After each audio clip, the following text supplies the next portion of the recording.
Саламатсыздарбы? Бүгүн сиздер менен биргеликте бир бюджет менен бир канча реклама жасоону көрсөтүп берем.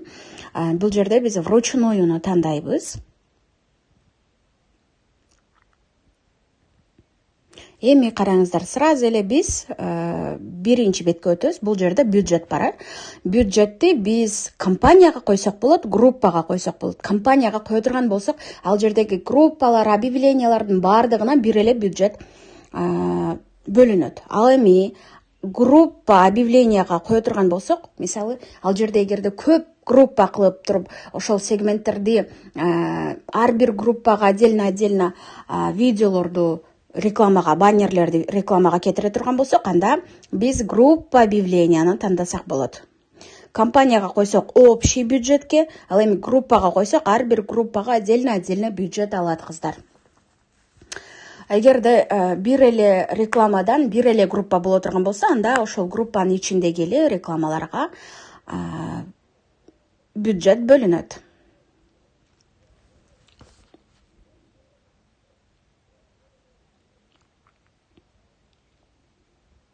Компаниянын деңгээлинде дагы бюджет койсоңуздар болот, группанын деңгээлинде дагы бюджет койсоңуздар болот. Группа дегенди тандай турган болсоңуздар, бир эле группа боло турган болсо, группа менен деле, компания менен деле кетирсеңиздер болот.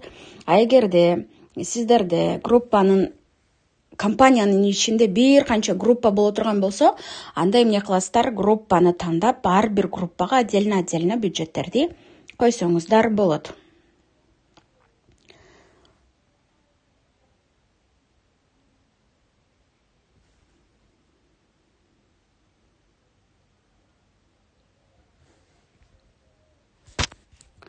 Бюджетти койгондон кийин биз кийинки бөлүмгө өтөбүз уже. Далени басып, биринчи бет бүтөт, экинчи бетке өтөбүз.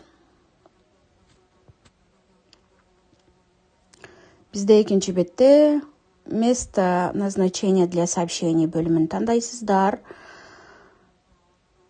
Андан кийин бизде кайсы страница биздин рекламабыз кете турган, өзүбүздүн Instagram баракчабыз кошулган страницаны тандап аласыздар. Бул жерден WhatsApp номериңиздерди текшересиздер. Эгерде реклама Instagramга келе турган болсо, анда аны дагы белгилеп, галочка коесуздар. Андан кийин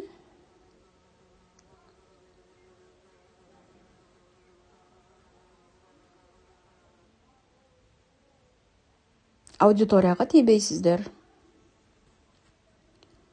Эгерде лал аудиторияга кетире турган болсоңуздар, анда поиск существующих аудиторий деген жерден өзүңүздөрдүн жылуу аудиторияга реклама кетирсеңиздер болот кыздар.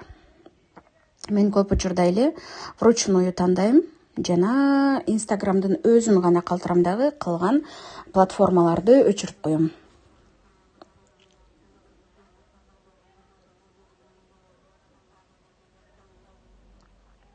Эгерде сиздердин бюджетиңиздер чоң боло турган болсо, масштабный рекламаларды кетире турган болсоңуздар, анда Advantage менен дагы кетирсеңиздер болот.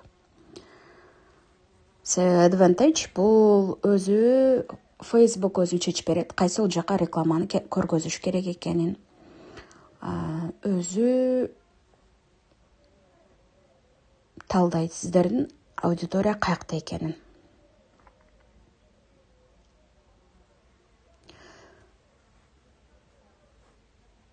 Баракчабызды дагы бир жолу карап чыгабыз. Андан кийин бул жерден видеону тандайбыз. Мен видео тандайм.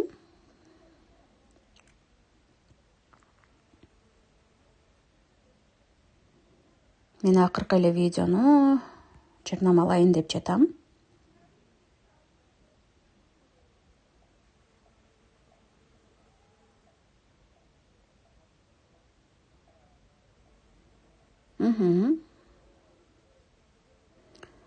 Так, карап чыгабыз.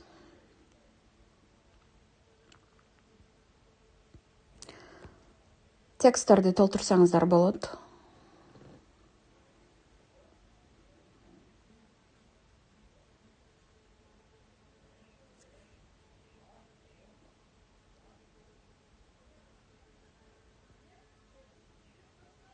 Сіздерге кардарлар жазганда эмне деп смстер келиш керек, ошол жерде дагы редактировать этип койсоңуздар болот. Мисалы, бул курстун баасы канча сом, же товар сатсаңыз кандай түрлөрү бар, кандай расцветкалары бар деген сөздөр менен өздөрүңүздөргө тексттерди даярдап алсаңыздар болот.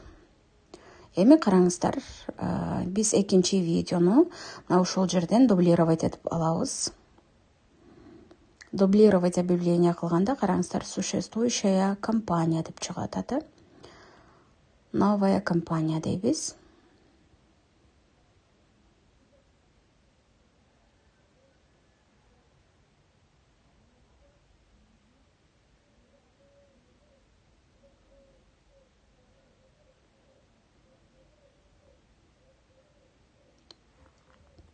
Бизде 2 объявление пайда болду, кыздар. Эгерде сиздер фотону же видеону алмаштыра турган болсоңуздар, ошол 3 бөлүмдөн эле алмаштырасыздар, 3 бөлүмдө эле дублировать этесиздер. А эгерде сиздер 2 группа кылып, 2 сегментке видеолорду кетирем десеңиздер, анда эмесе сиздер группалык деңгээлде дублировать этесиздер.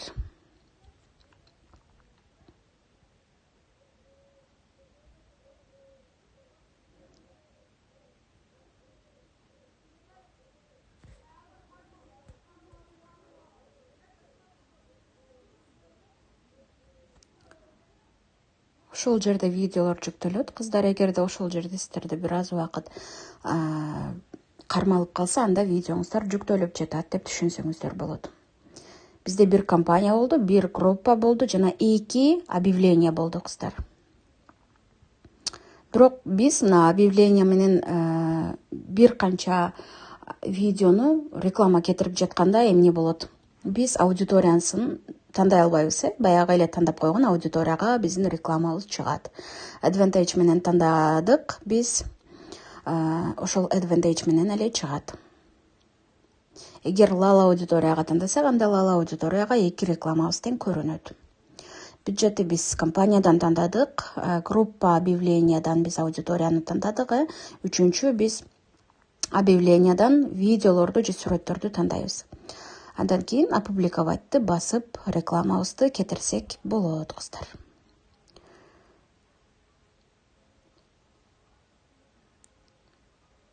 Опубликовать.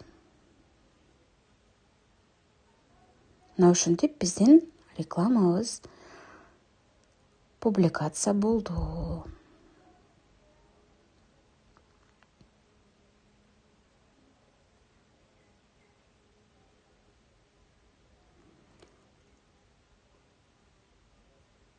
Ашыкча рекламаларыңыздарды өчүрүп койсоңуздар болот. Анан себеби сиздер өзүңүздөр чаташып кетпес үчүн черновик болгон рекламаларды өчүрүп койсоңуз болот. Көп учурда бизде телефондон реклама кетиргенде ал до конца чыкпай калат. Кайра сброс бергенде сиздердин рекламаңыздар черновикке түшүп калат, кыздар. Эми сиздер өзүңүздөрдүн рекламаңыздарды байкап турсаңыздар болот.